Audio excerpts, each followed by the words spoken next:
Assalamualaikum warahmatullahi wabarakatuh. Waalaikumsalam warahmatullahi wabarakatuh. Bagaimana kabarnya teman-teman? Alhamdulillah luar biasa. Allahu Akbar. Yes. Sangat semangat sekali. Alhamdulillah. Ya. Sebelum pembelajaran kita mulai, marilah kita berdoa terlebih dahulu dengan harapan supaya pembelajaran pada siang hari ini bisa bermanfaat bagi kita semua. Amin. Membaca basmalah bersama-sama. Bismillahirrahmanirrahim. Sebelumnya saya absen terlebih dahulu ya. Saudara Yusron, Hadir, Pak. Saudara Soleh, Hadir, Pak. Saudara Zulkifli, Hadir, Pak. hadir semua ya.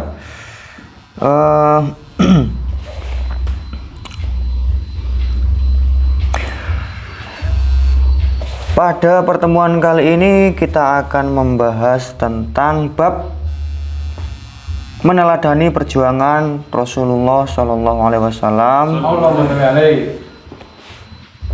Substansi dakwah Rasulullah Shallallahu Alaihi Wasallam di Mekah, kerasulan Nabi Muhammad Shallallahu Alaihi Wasallam, dan wahyu pertama. Menurut beberapa riwayat yang sahih, Nabi Muhammad Shallallahu Alaihi Wasallam pertama kali diangkat menjadi Rasul pada malam hari tanggal 17 Ramadan. Saat usianya 40 tahun. Malaikat Jibril datang untuk membacakan wahyu pertama yang disampaikan kepada Nabi Muhammad SAW, yaitu surat Al-Alaq. Nabi Muhammad SAW diperintahkan membacanya. Namun Rasulullah SAW berkata bahwa ia tidak dapat membaca. Malaikat Jibril mengulangi permintaannya, tetapi jawabannya tetap sama. Kemudian Jibril menyampaikan firman Allah Subhanahu wa taala, yaitu surat Al-Alaq ayat 1 sampai 5. Ada yang tahu surat Al-Alaq itu bagaimana?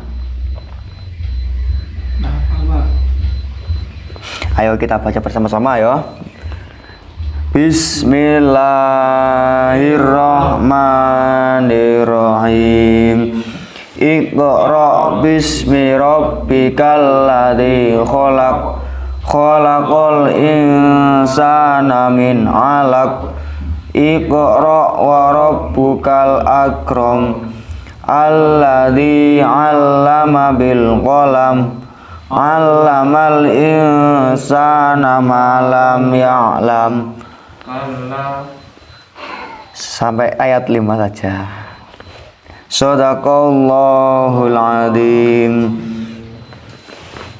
Yang artinya, bacalah dengan menyebut nama Tuhanmu yang menciptakan manusia dari segumpal darah.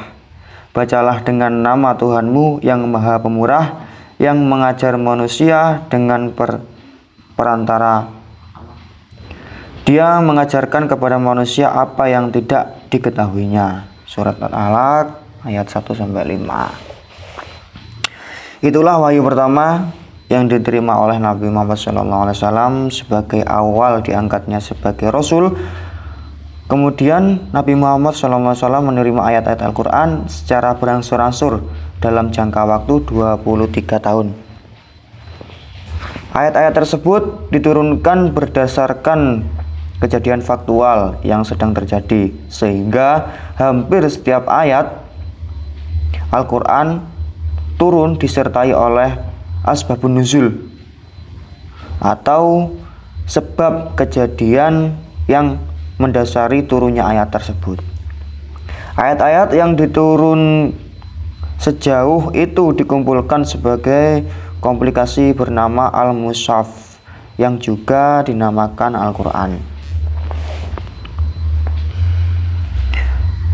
Selanjutnya yaitu ajaran-ajaran pokok Rasulullah SAW di Mekah. Yang pertama yaitu akidah.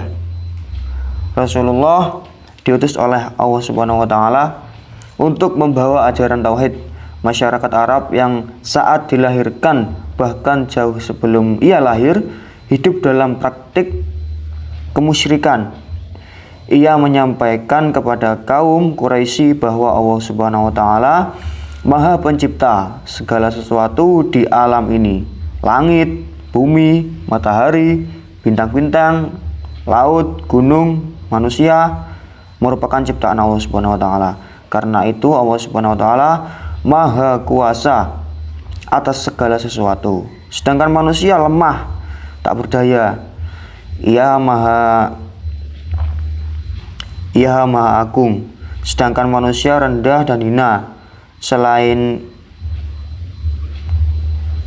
Maha Pencipta dan Maha Kuasa, ia pelihara seluruh makhluknya dan ia sediakan seluruh kebutuhannya termasuk manusia. Selanjutnya, Nabi Muhammad SAW juga mengajarkan bahwa Allah Subhanahu wa taala itu Maha mengetahui.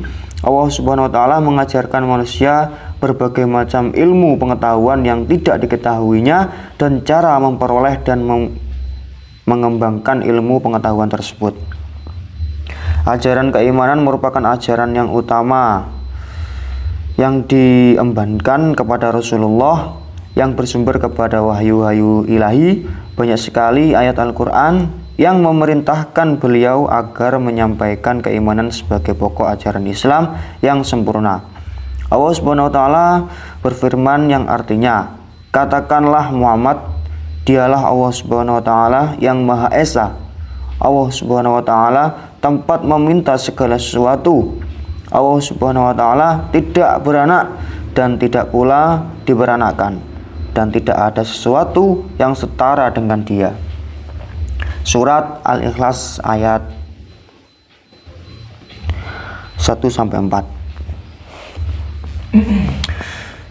Selanjutnya yaitu akhlak mulia. Dalam hal akhlak, Nabi Muhammad tampil sebagai teladan yang baik. Sejak belum menjadi nabi, ia telah tampil sebagai sosok yang jujur sehingga diberi gelar oleh masyarakatnya sebagai Al-Amin, yang artinya yang dapat dipercaya. Selain itu, Nabi Muhammad SAW merupakan sosok yang suka menolong dan meringankan beban orang lain. Ia juga membangun dan memelihara hubungan kekeluargaan serta persahabatan. Nabi Muhammad SAW tampil sebagai sosok yang sopan, lembut, menghormati setiap orang, dan memuliakan tamu. Selain itu, Nabi Muhammad SAW juga tampil sebagai sosok yang berani dalam membela kebenaran, tangguh pendirian, dan tekun dalam beribadah.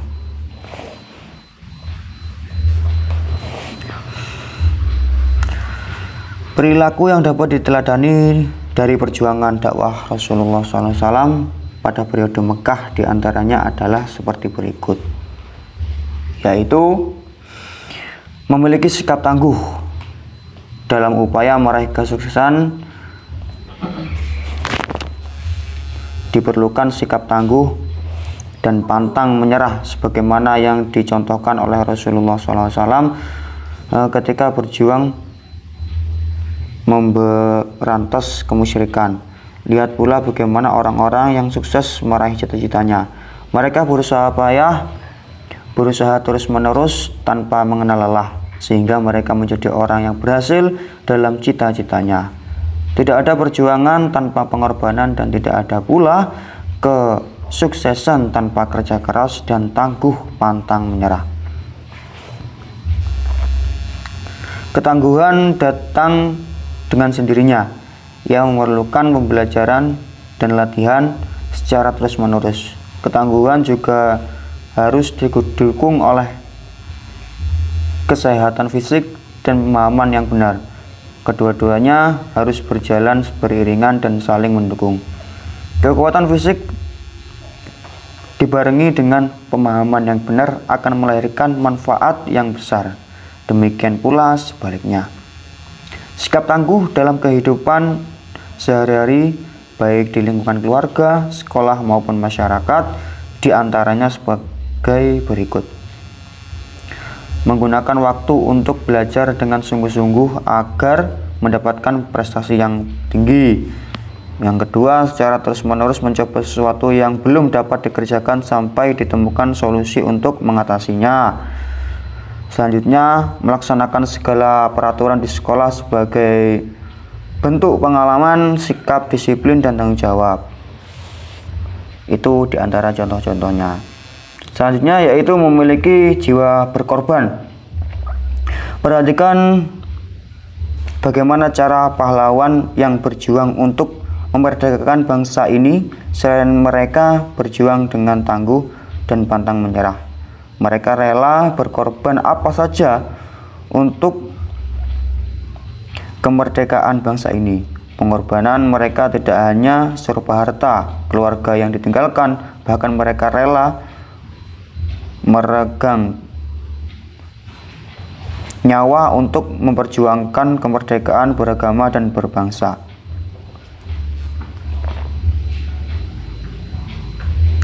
Oleh karena itu, janganlah merasa berjuang hidup memberikan pengorbanan yang berarti perilaku yang mencerminkan jawaban berkorban dalam kehidupan sehari-hari. Misalnya seperti berikut: menyisihkan waktu sebaik mungkin untuk kegiatan yang bermanfaat, mendahulukan kepentingan bersama di atas kepentingan pribadi, menyisihkan sebagian harta untuk membantu orang lain yang membutuhkan. Ya, mungkin hanya itu yang bisa saya sampaikan. Apabila ada salah kata atau kurangnya, saya minta maaf yang sebesar-besarnya. Sebelum saya akhiri, marilah kita berdoa, membaca doa kafaratul majelis bersama-sama, dengan harapan supaya pembelajaran pada siang hari ini bisa bermanfaat bagi kita semua. Amin. Berdoa mulai. Bismillahirrahmanirrahim. Subhanakallahumma wa bihamdika asyhadu an la ilaha illa anta astaghfiruka wa atubu ilaik. Alamin. Bapak saya pamit undur diri. Wabillahi taufiq wal hidayah wa ridha wal nas. Wassalamualaikum warahmatullahi wabarakatuh. Waalaikumsalam warahmatullahi wabarakatuh.